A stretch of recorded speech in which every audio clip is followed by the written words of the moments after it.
Hey guys, this is Justin from breakintocre.com, and in today's video what we're going to do is talk about the base year stop expense reimbursement and specifically how that's used in commercial real estate investments. So if you've been wondering how a base year stop is actually used in real estate or how to calculate a base year stop expense reimbursement in Excel, definitely stick around for this video.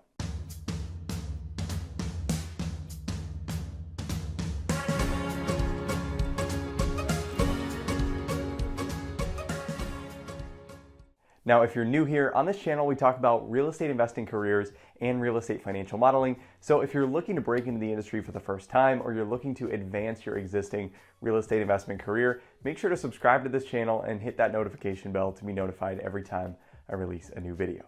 Now, before we jump into all of the different calculations, let's take a step back and talk about what a base year stop actually is. So the base year stop is an expense reimbursement structure in commercial real estate where the tenant is going to reimburse the landlord for their pro rata share of the operating expenses over a certain base year amount. So there's two parts to this. The first is the pro rata share and the second is the base year amount. So first, let's talk about what the pro rata share is. So the pro rata share for each tenant is really the percentage of leasable area that tenant occupies. So if at a property you have 100,000 square feet of leasable area and you have a tenant that occupies 15,000 square feet of that leasable area, then that tenant's pro rata share would be 15%. Now the base year stop expense reimbursement calls for the tenant to reimburse their pro rata share of the operating expenses over that base year amount. So next we need to define what that base year stop amount is. So in a commercial lease, if you have a base year stop reimbursement structure, that's going to be called out specifically in the lease. And generally, the specific base year that the operating expenses are going to be benchmarked off of in the future is going to be the calendar year that lease is signed. So if you sign a lease in February of 2019, then generally what you're going to see is that base year as 2019 as well. So now that we have the pro rata share and the base year defined, let's walk through a quick example of what this actually might look like. So let's say a tenant signed a lease in February of 2019 and the lease called for a base year stop reimbursement structure on 2019 expenses.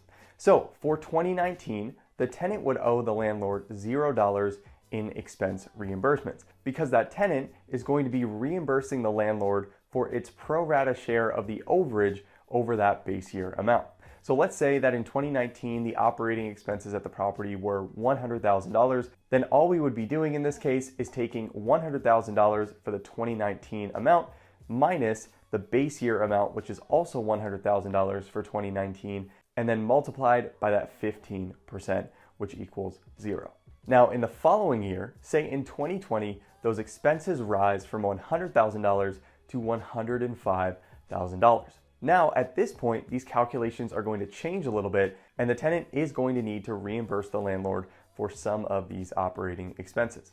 So to calculate this, what we would do is we take that 2020 value, or $105,000, minus $100,000, or the 2019 base year value, to get $5,000 as an overage over that base year amount. Then from there, what we need to do is multiply that by 15%, which is that tenant's pro rata share, and we'll get a total expense reimbursement amount of $750 in 2020. Now this will continue throughout the rest of the lease term or until that lease is renegotiated. So to break this down a little bit further and walk through how this is actually built in Excel, let's jump into an Excel model and walk through how we can build this out for a sample real estate deal. All right, so now we're in Excel on a base year stop example. So what I've done here is built out a really basic set of expense cash flows for 2018 through 2024.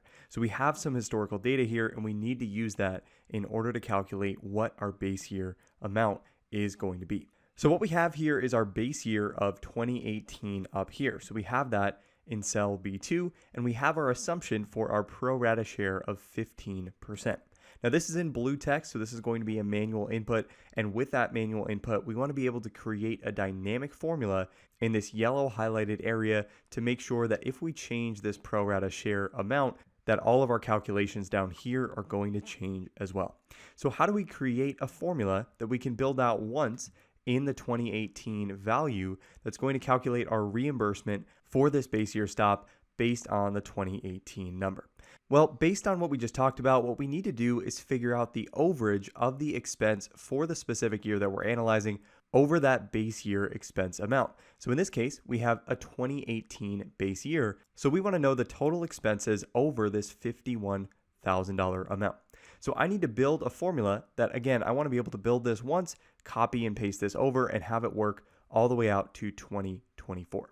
So what I'm going to do is start this with, in parentheses, I'm going to take the value of the expenses for the year that we're analyzing, so in this case, E6, and I'm going to subtract what I know is my base year amount, because I have this as 2018, of $51,000 as well. So I know that this is going to be E6 minus E6.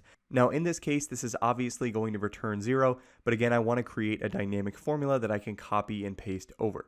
Now I do know that for every year after this, I want to be able to reference this 2018 value. So to do that, I need to hit F4 to lock this cell, and I'm going to close my parentheses. So that makes sure that I take the current year minus that 2018 value for every single year that I'm analyzing. Now finally, from here, what I need to do is multiply all of this by my Prorata Share, which is going to be B2, and I need to hit F4 to lock that cell, and now I can hit enter. And when I hit enter, you can see that our reimbursement for 2018 is $0, and that's exactly what we want because 2018 is our base year. So now let's copy and paste this formula over by holding down Control and hitting C, and then I want to highlight everything in row 7 and hit Alt ESF to copy and paste those formulas and hit enter. And when I do that, now I have my reimbursement for each year. So let's go out to 2021 and see how this formula is working. So if I hit F2 in here to go into that formula bar, what you can see is that we're taking the expense amount for 2021 minus that base year expense amount, or E6, and we're going to get a difference of $6,368, and then we just need to multiply that by the tenant's pro rata share of 15% and hit enter. And when we do that, now we have our reimbursement amount, and that's how you can dynamically calculate a base year stop reimbursement amount in Microsoft Excel. And I'll have this model linked in the description below, so if you want to take a look at this in any more detail, you can download that through the link in the description. Now, it's also important to note that this doesn't necessarily apply to every single operating expense line item that you have at the property. So sometimes you might see a base year stop on just property taxes or just insurance or another specific line item, but the other operating expenses at the property may be fully reimbursable or not reimbursable at all by that tenant. So there you have it. That's how you can calculate the base year stop expense reimbursement on your next real estate investment deal. Now, if you want to learn more about the key real estate financial modeling and analysis concepts that you need to know to break into the commercial real estate investment industry, I put together a free real estate financial modeling crash course, and you can grab that for free in the link in the description below. So these are the same foundational principles that I've used to teach over 15,000 students at this point to help them land better jobs, break into the industry for the first time, and do their first deals. Now, if you like this video and want to see more content like this, make sure to hit that like button, subscribe to the channel, and share this with anyone else who might find this helpful. Thanks so much for watching, and I'll see you in the next video.